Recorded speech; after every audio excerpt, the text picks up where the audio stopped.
Aloha! Welcome to Mandala Living Foods, Cooking in the Kitchen with Micah, Skye. This is our first in-kitchen video.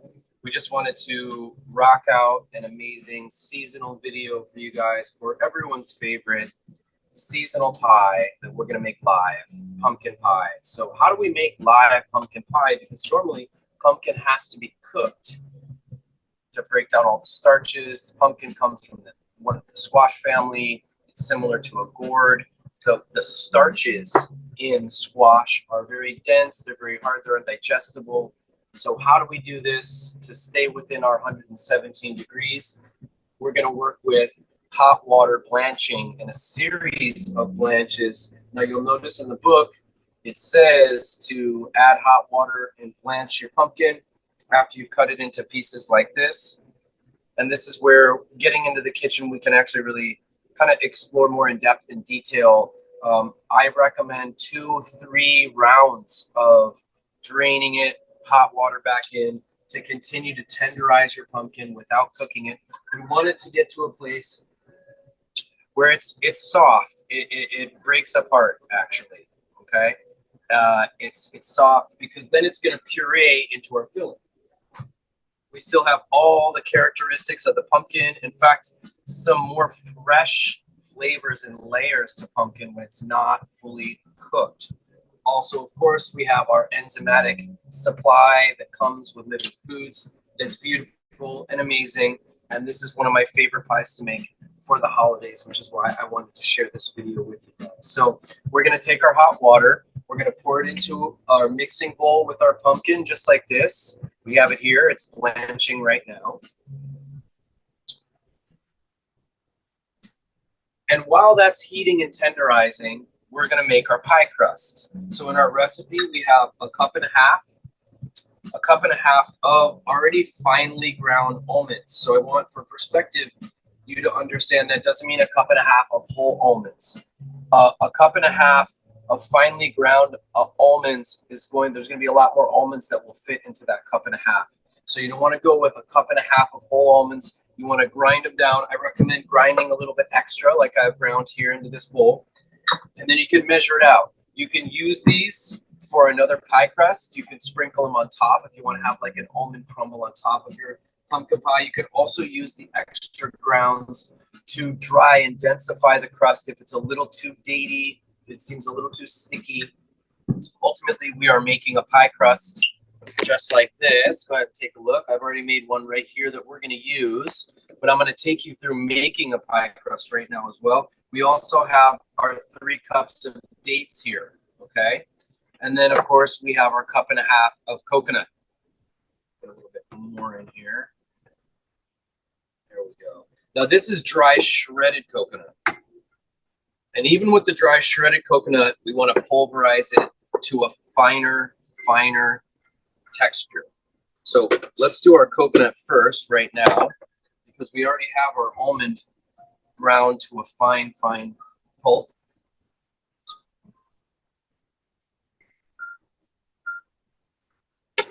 And here we go.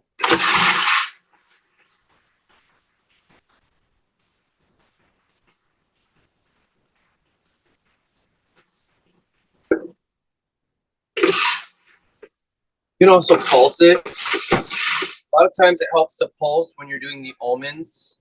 That way you'll get a more even ground texture to it. You won't get little chunks of almond, but with the shredded coconut, it's pretty uniform in size and it's already pretty fine, so we just leave it on and grind it.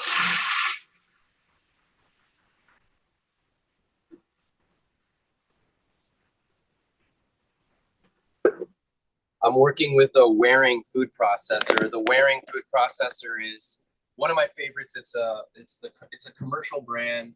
It's definitely very durable and sturdy. It works with high volume, so it can handle any load of food you're doing personally in the kitchen.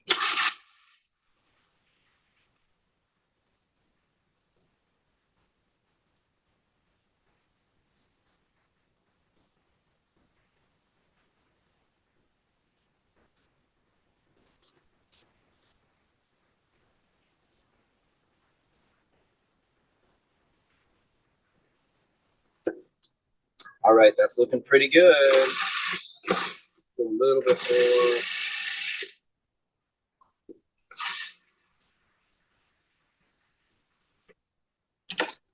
All right, finely ground. Let's see here.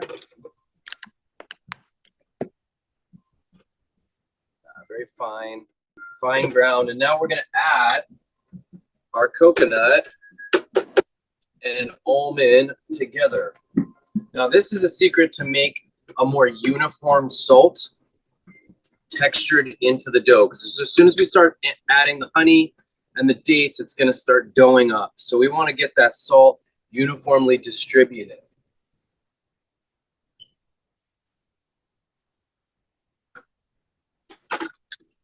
So we're going to take our sea salt. We're going to put that teaspoon of sea salt in. Find our teaspoon. There we go. So we got our teaspoon of sea salt. Once we get that in,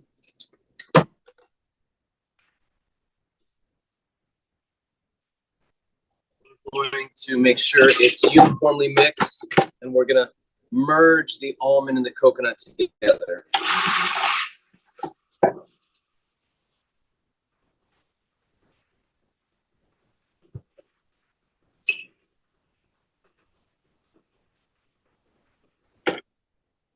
All right, so now we have a uniformly mixed almond and coconut. We have our sea salt in there.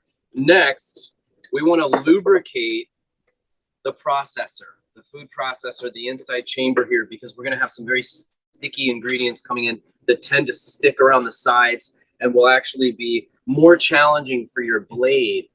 So we want to add our coconut oil next.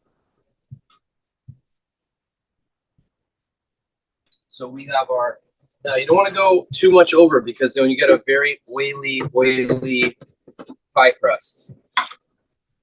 So we want to go a 1/4 cup.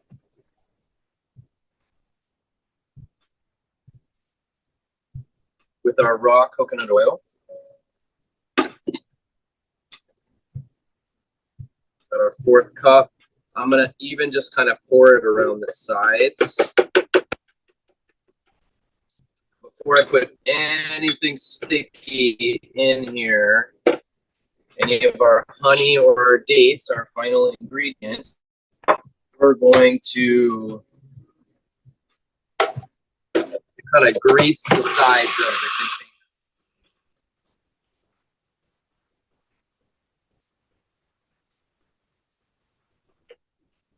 All right.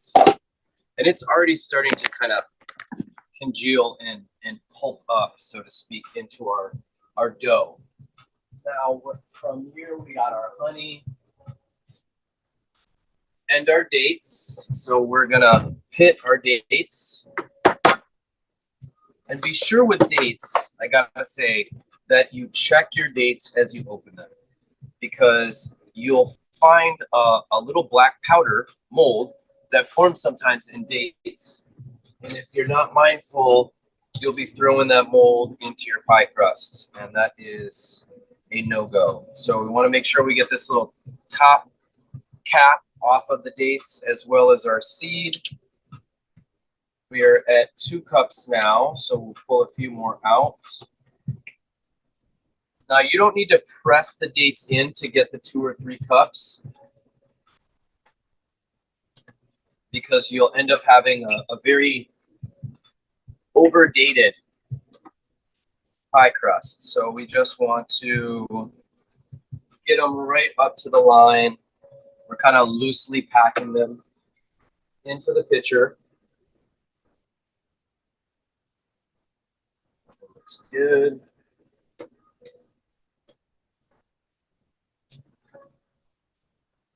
As you get into making these pie crusts, you'll be able to rock one of these out within, 15 to 20 minutes. It becomes second nature. So it's always a little more time and presence the first time you're doing any recipe. Let's see where we at. We are up to 3 cups. So we have our 3 cups of dates.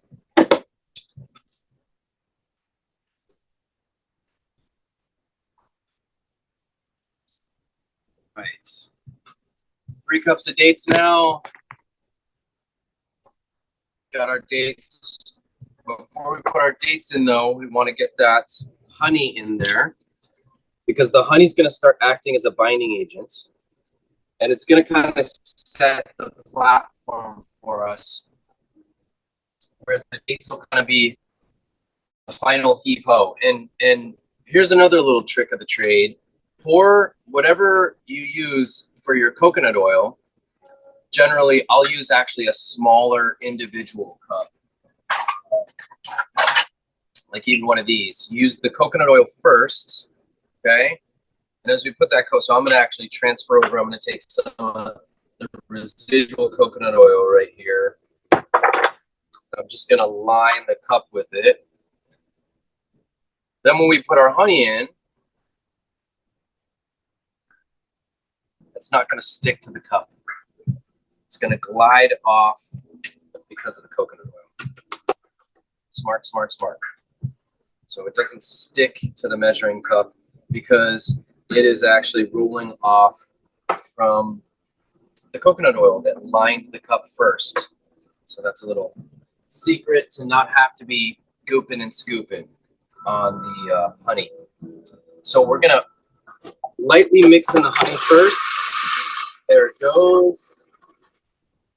And finally comes the dates. Now you don't want to just throw all these dates in at one time. You're going to start with maybe half the dates here. And then we're going to start actually blending them in. Here we go. Sometimes I'll tip this to the side because it actually allows the blade to get a little more traction. It can be a lot for it to take all this on. The more that you fill the food processor, the more you can see how it's starting to collect, it's starting to spin, and it's starting to create that dough texture that we want. And when we really get it, to that completed stage, it's going to be doughing into a ball and kind of spinning in one giant clump, rotating around. And again, it should be gliding, if you lubricate the chamber right, gliding through the coconut oil as we do it. Okay, so you can see those dates are starting to blend in.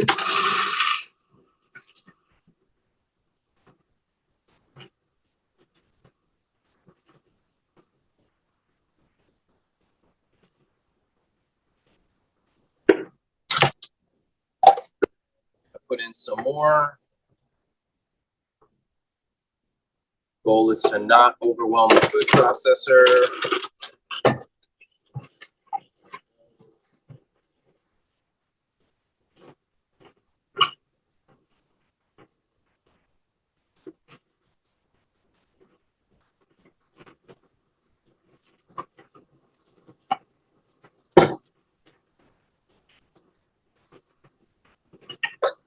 You might need to stop it and just kind of move some things around to get it to continue blending.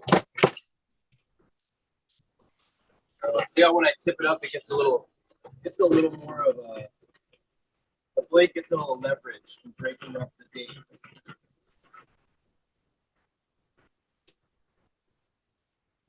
Ooh, we're almost there.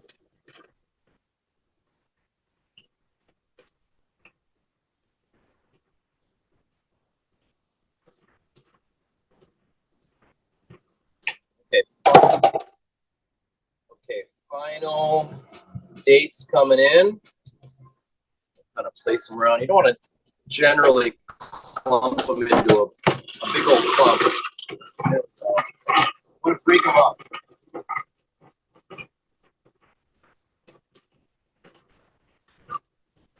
Now you can see how it's starting to spin around like that. It's starting to clump into a ball. So that's our dough. Our dough is happening.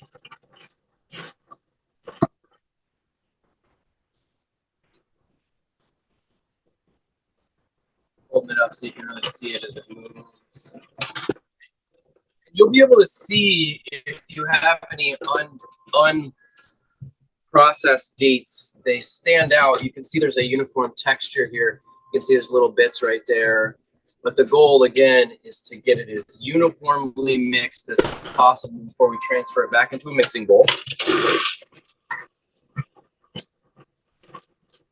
Here, I'm going to stop it again. I'm going to break up some pieces over here and just give it the ability to continue mixing evenly.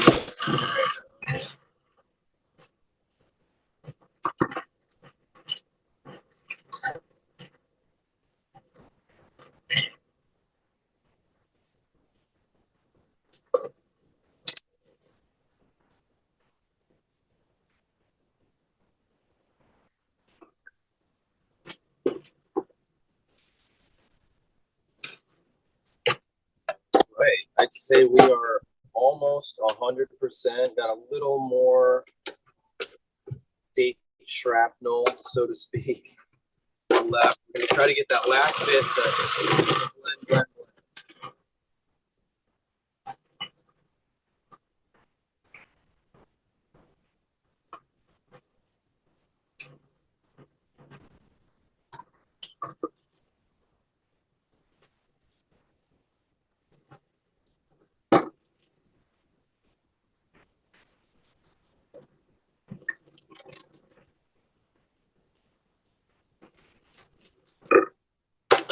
Okay, so just to make sense of this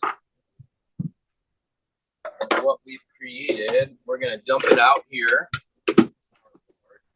Okay, notice it comes right off the blade. Boom, and now we have our pie crust dough ball.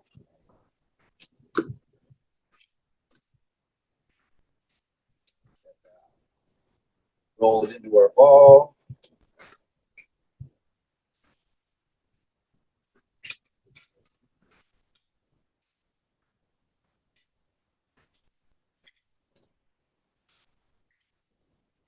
There it is. You can see how as I press it, some of the oil's coming out. That's actually good because we're going to roll this out with our pin. So we need that oil on here. We want that oil so that our rolling pin doesn't stick to it. Boom. And there we have our dough ball for our pie crust ready to go.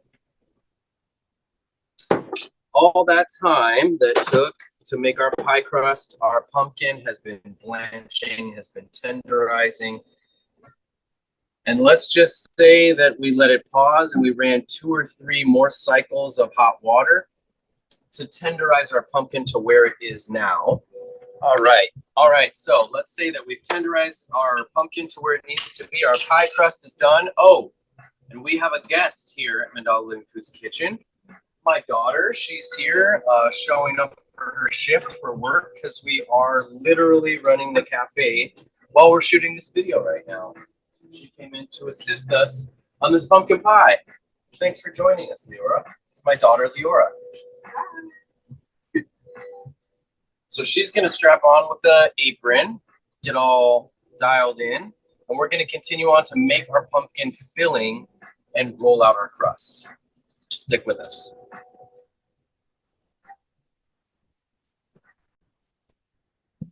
Okay, so we now have our ball of dough. We are going to roll it out. In fact, a lot of times I'll start with pressing it down, just getting it as flat as I can, and then I'll roll it the rest of the way. Now, when rolling, I recommend going one direction. Don't go back and forth because your rolling pin a lot of times will catch the dough, will pick up the dough. So you want to roll one direction as you go, rolling out in every direction, expanding out your circle.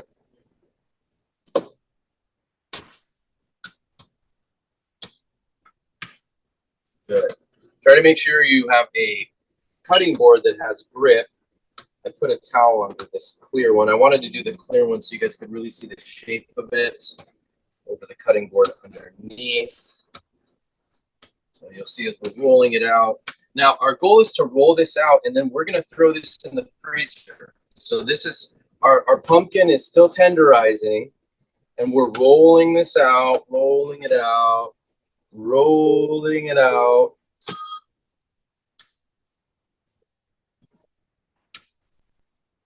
There we go.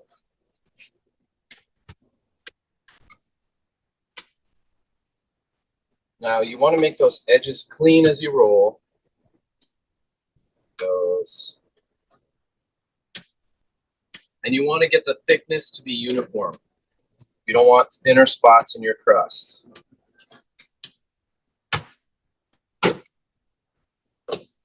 So if you have too much going to one side,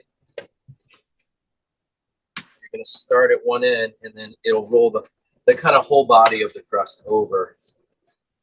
That is a pretty clean pie crust we have going on, friends. So now we're going to take this pie crust that we just flattened out and we're going to throw it in the freezer. So I can see a little edge here, it got a little thin over here. So I want to just even that out. There we go. So now this goes into the freezer. And what that's going to do is it's going to toughen it up. It's going to make it denser. So it'll be easier for us to put it into the pan, into the pie pan that we're going to go into.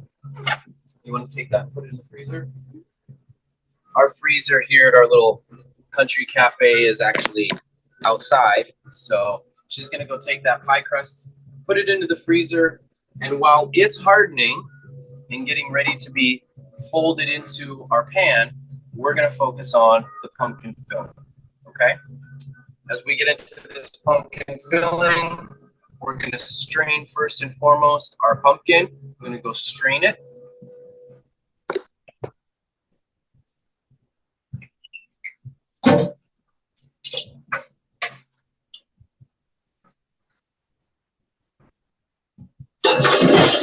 Now our goal in straining this, we want to get as much water out as possible.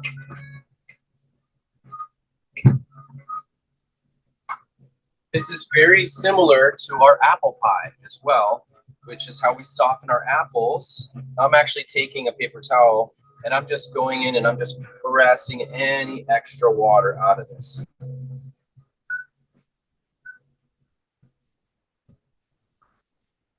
Go. All right.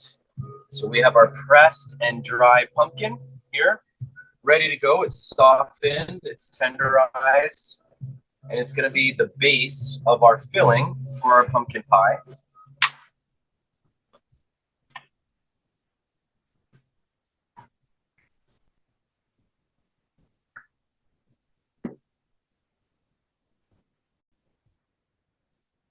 Okay, moving on to our filling.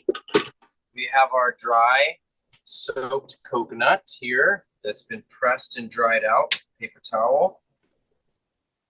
It's tender and ready to be blended. We got our teaspoon of ginger. We have our 3 cups of coconut meat. Now, as much as I'm not a big promoter of cashews, if you don't have access to coconut meat, you can use cashews as a substitute if you have to. I just want to say that for the record and the recipe. Obviously, there would be soaked cashews. So we're going to start. We're going to start and grab the honey too. Honey? Yep. So we're going to start by putting our pumpkin and our ginger, that teaspoon of ginger in. We got our 3 cups here. We're going to puree our pumpkin, our coconut, and ginger all together. We want them to come into a nice puree. Now, the reason we're using a food processor as opposed to, so you can see it, the reason we're using this food processor as opposed to a Vitamix is because we want a little more texture for our pumpkin pie. And Vitamixes tend to almost over puree some things. I also recommend the same for the New York style cheesecake. Food processor is actually going to create a more realistic texture of cheese, of the cheesecake texture. Some of the mousse pies or the cosmic blue, we want more of a puree so we can do it in the Vitamix. Here we go.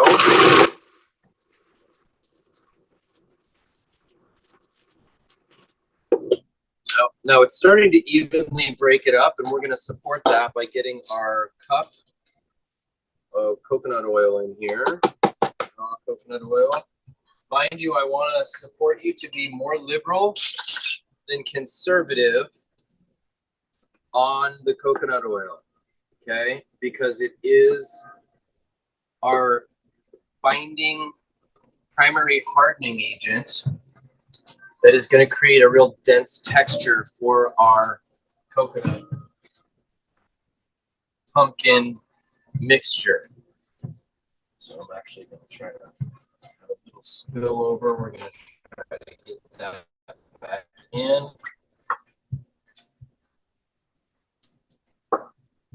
Actually add a little bit more. So you could even do a cup and a third if you wanted to. And you can also add a half cup of coconut butter. You want to really make your pumpkin pie a little denser, or almost taking it to like a pumpkin cheesecake. All right, from here we're going to get it going again. Now we want to make sure if there's any pieces that are getting up on the side edge here, we want to get it into the mix. Once it starts pureeing, if there's any other chunks, sometimes they'll just float around in here. It will not become part of our puree. So from here, we have our spices. We have a teaspoon of sea salt to add. And in terms of our spices kind of across the board, we're looking at teaspoons. We're really only going with 2 teaspoons of cinnamon.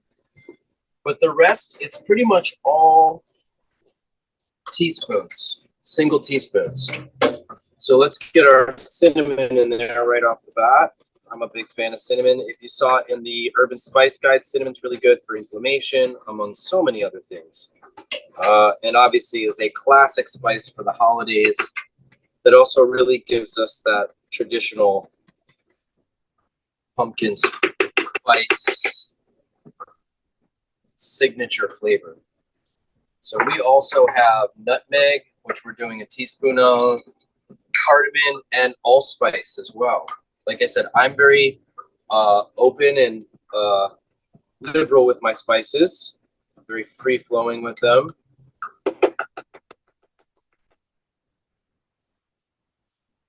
Some less than others. Nutmeg I tend to be more controlled on, whereas cardamom, I love working with cardamom. I love lots of cardamom and things. Cardamom, again, check Urban Spice Guide, has all kinds of amazing health benefits to it.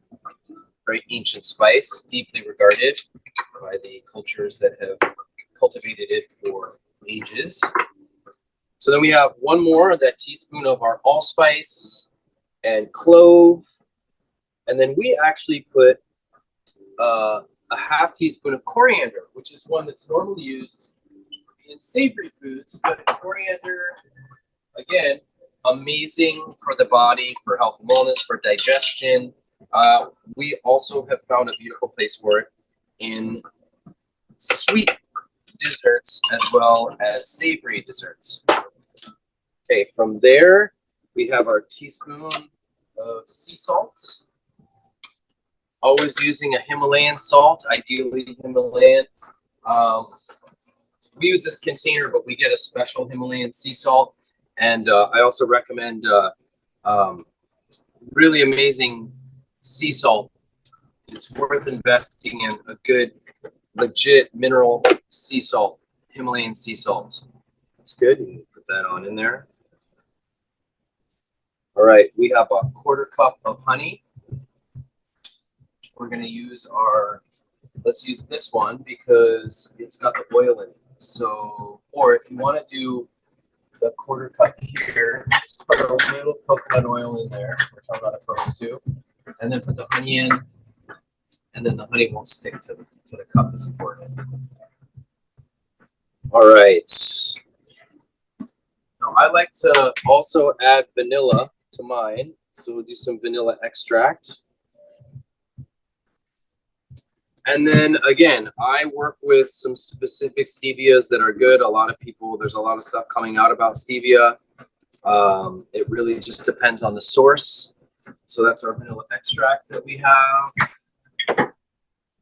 You can put the stevia, you cannot. If you don't use any of higher quality stevia or monk fruit, then I recommend probably doing a half cup with the honey instead.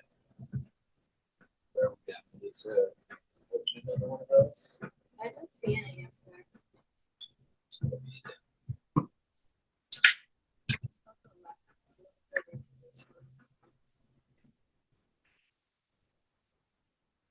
Same with your honey. Source your honey. Well, this is an organic honey from Brazil.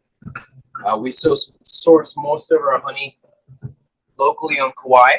This is just the one we're specifically using today.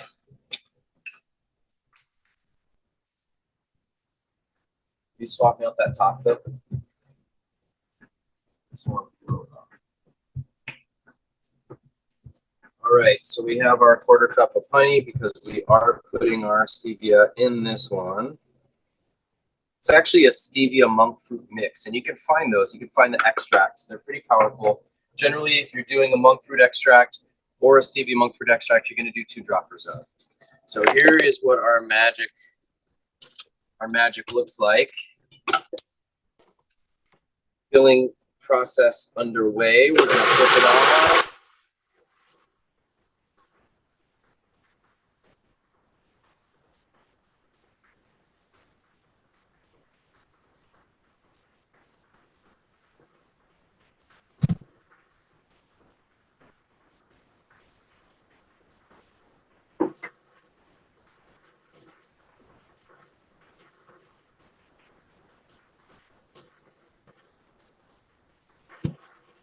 Again, we're going to check the sides, scooping any of those little extra pieces back into the mix. You can see texture-wise, it's not totally to the pureed state we want it to be. Almost looks kind of like a mushy oatmeal. So we're going to keep going.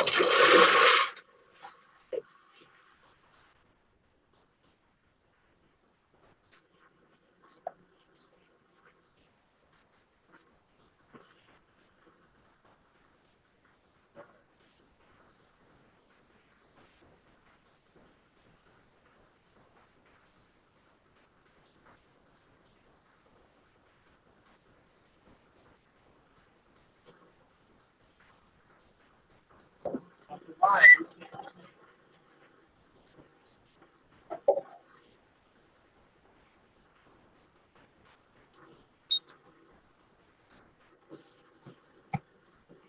going to put a little bit of that coconut butter, a little bit different than the oil, but really good for creating a more dense setting for our pie.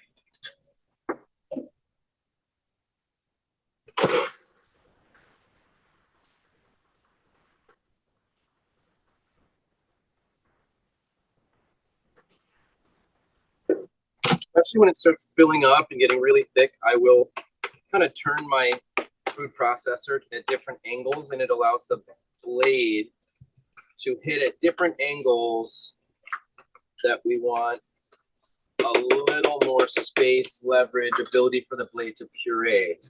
Like I said, this isn't a Vitamix, so we're going to get a more textured puree, which I like for my pumpkin pie. You want it to be a little more, and I'm going to add a little more cinnamon for mine. Like I said, a fan. This is going to take it to that pure, cleaner kind of, this is going to take it to the next level of our purees. We're going to add that bit of water, which is the last thing we didn't put in yet. You can also use coconut water if you want to. It's a lighter color for the pumpkin. And that's because this pumpkin is not cooked, so it didn't cook because it wasn't roasted.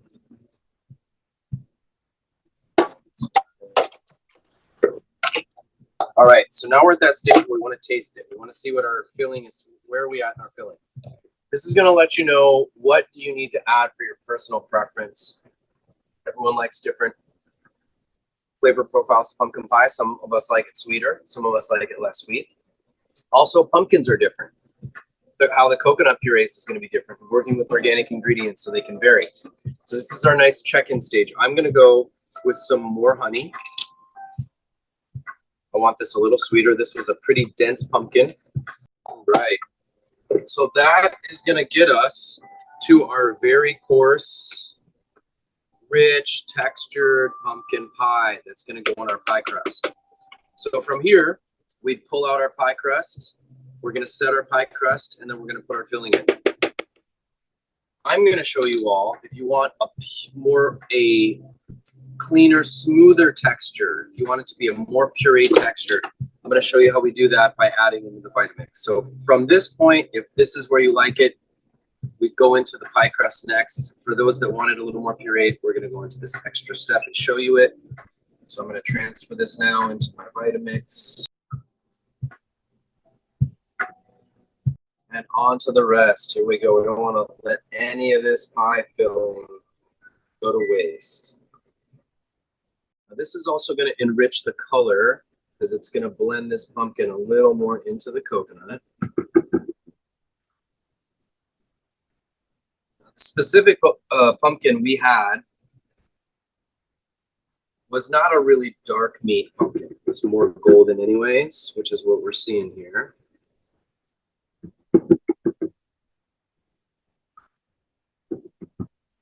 Right.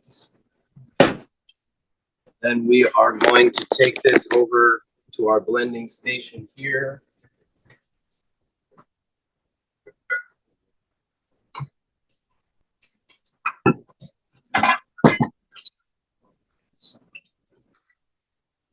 Here we're going to puree to our desired texture. You start low. Go higher. That is looking good. There we go. Okay, now it's pie crust time. Final stages, and to me, one of the more fun stages of the pie crust is kind of the arts and crafts stage. We're going to get our pie pan, and we are going to mold our crust into the pan that's been sitting in the freezer. It's denser. It's going to be easier to mold, kind of like a clay.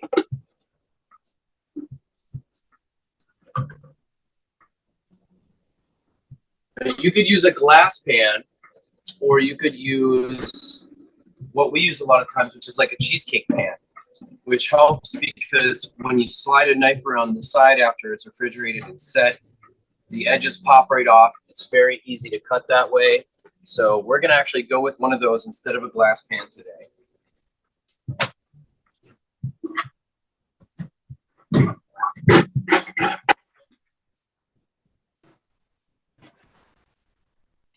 So here's that pan, an example. Here's an example of this cheesecake pan. You can see it has a spring latch on the side, pops right off. The bottom is here. You can actually flip the bottom this way or this way. We're going to go this way today, but you can flip it upside down as well. And sometimes it's easier depending on the dessert that you're doing. Okay, we got our pie crust out of the freezer. It is harder, denser now. It's also kind of stuck on here. So how do we get it off? We're going to take a knife or a dough scraper that we use for baking, which I'm going to use this time specifically. And we're going to just slide it along the edge here. And that's just going to get it to come off of our cutting board. There it goes. Kind of go in a circle around. Make sure you just keep it flush to the surface, the cutting board, as you're pushing. That way you won't scrape any of the pie crust off.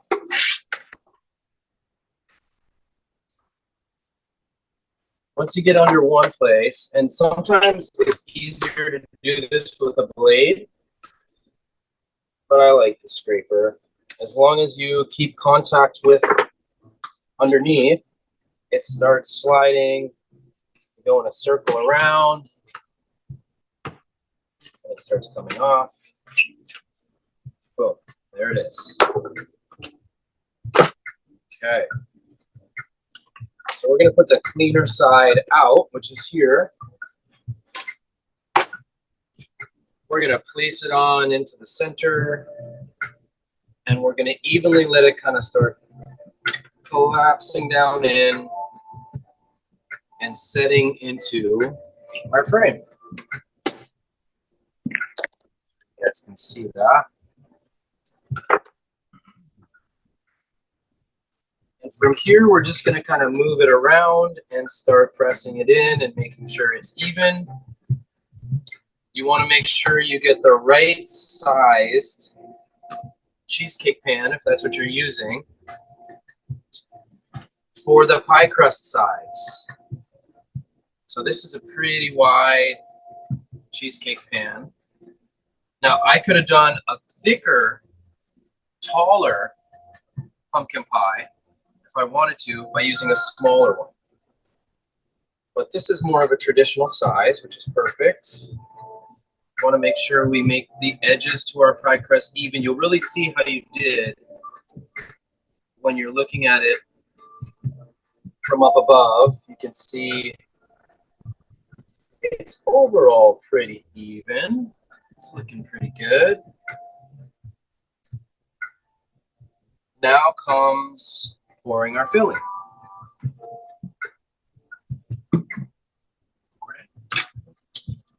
So we're going to pour it on in now. Let's pour it right in the center.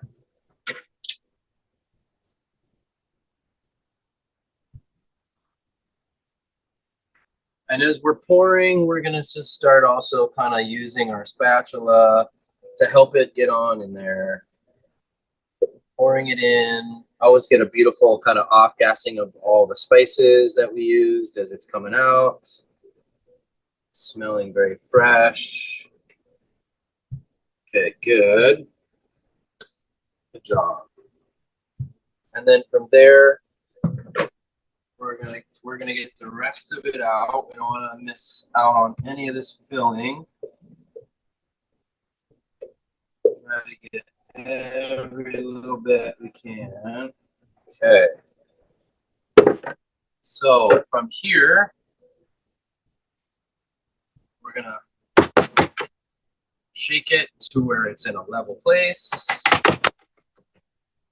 There it goes. Good. Now it's ready to go into the fridge and set. That is our live pumpkin pie. Now let's take a look at this pie because we got one ready to show you guys. In fact, it was perfectly untouched, but of course we already had a customer come along that we couldn't help but tell we had it, and so we have a slice that's already been cut out of it, which is beautiful though because you're going to get to see the texture and density inside of it. Sober. So from here, we're going to get our saran wrap, and it's going to go right into our fridge.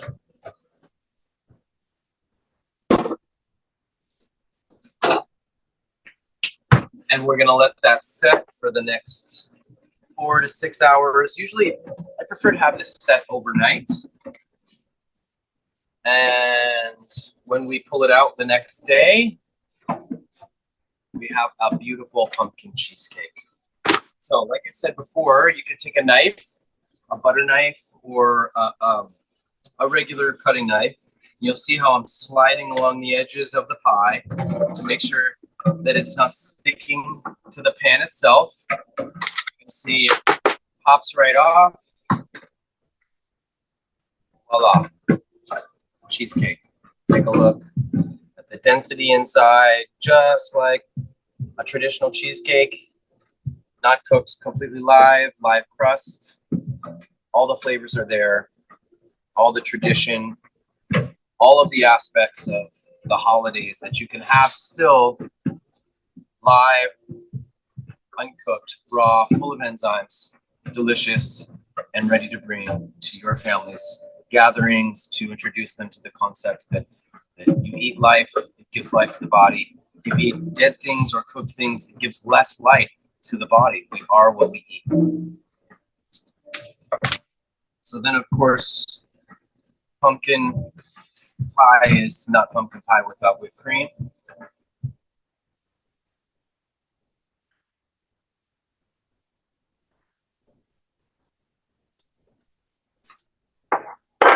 Let's divvy up a slice of this now.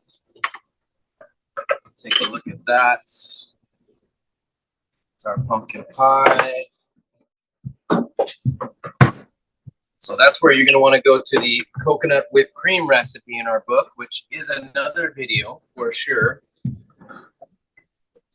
I'm going to pull out the ready-made coconut whipped cream. Again, you can supplement with cashews, although as I've said before, I've expressed why I don't use them anymore. I know it's harder to get coconut for many of you in different parts of the world. We're working on a coconut company that will supply raw creams and working on this national brand. But until then, use what you can. Ideally, things that are less processed are always better. So we're going to take a scoop of this coconut whipped cream right here. Front row seat on that. We're going to drop it on top here.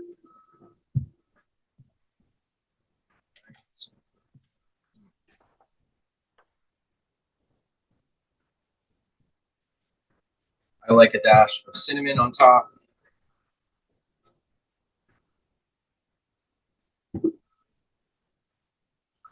Live pumpkin pie and whipped cream. For you, for your family, an amazing living foods alternative from me and my family to you.